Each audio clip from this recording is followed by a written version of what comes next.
Мен ортадан 204 балл алган болчумун. Ал балл менен университетке өтүүгө көбүрөөк мүмкүнчүлүктөр болгон. Политех, Славянский жана Манас университеттерине экзамен тапшырып, үчөөнө тең бюджетке өткөн болчумун. Үчөөнө өтүп, ошол университеттерди тандаш керек болчу. Ал университет танаа бул келечек танаган нерсе болуп калат. Анан бир күн аябай ойлонуп, туугандардан сураштырып, интернеттен карап, Манасты чечтим да, ушу акыркы чечим Манас болду. Андан да сырткары ушул жылы математика сабагына боюнча республика олимпиадага чыккан болчумун. Ал да ушул жерде өткөн, Манас университетинчи.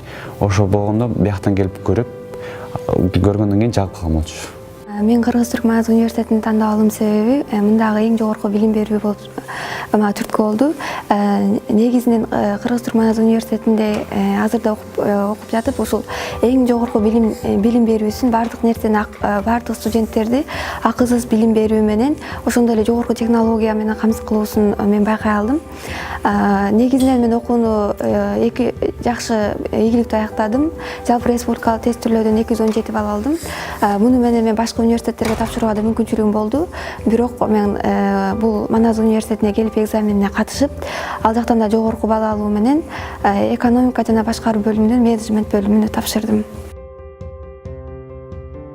Мен өзүм кичинекей кезимден бери компьютерлерге кызыкчумун. Анан сат беришкенде аябай кызыгып, компьютерден эле чыкпачумун. Анан мен программирование бар экенин билип, ага катышып, курстарга барып кичине үйрөндүм. Үйдөн да программировать этип атканда да өзүм рахаттанып, өзүм келечекте дагы кыйын программист деп элестетчимин.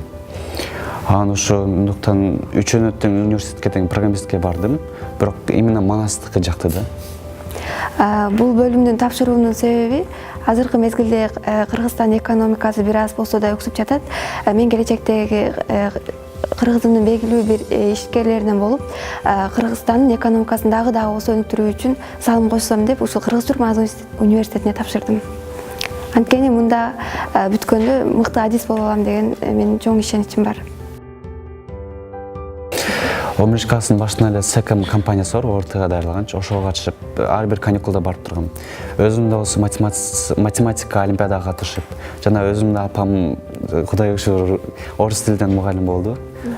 Эки сабактан абдан туткун берип, түртүп, ОРТга жакшы балл эттим. Жана мектептен да өзүм жакшы окучумун. Ошентип, жана ОРТдан кийин дагы ошо кайра кайталап, өткөн темалардан ошентип Манас экзаменин жакшыраак бердим. Негизинен бул университетте башкалардан айырмаланып 9 сабактан экзамен тапшырасың. Аларга даярданаарда китептерди окудум. Негизинен 11 жылдык билимимди бул жерден өлчөдүм десем болот, бирок ага чейин дагы ар бир сабактан китептерди окуп даярдандым. Окуучуларга сунуштаган нерсе бул биринчиден кесибиңерди танууга. Кесип туура тандаш керек. Туура тандап ошо керектүү сабактарды окуп, мектептен аракет кылып окуш керек. Анын убакыт аябай кымбат да бизгечи. Убакытты абдан туура колдонуп, ортага даярданып, экзамендерге даярданыш керек. Даярдангыла. Негизинен бул окууну бүткөндө ар бир окуучунун негизинен кайсыл жака тапшырам дегендей ой туура келет. Мен аларга дароо айтмакчымын. Силер абдан жакшы даярдангыла. Биринчи жалпы республика тест түрлөөнү тапшырып, андан да жакшы балл алып, ошондой эле эң жакшы университетти тандап алуу керек. Мен ал үчүн Манасты сунуштайм. Манаста бул жакта эң жакшы билим аласыңар, жакшы келечекте мыкты адис боло аласыңар. Бирок ал үчүн албетте экзамендерден даярдануу керек.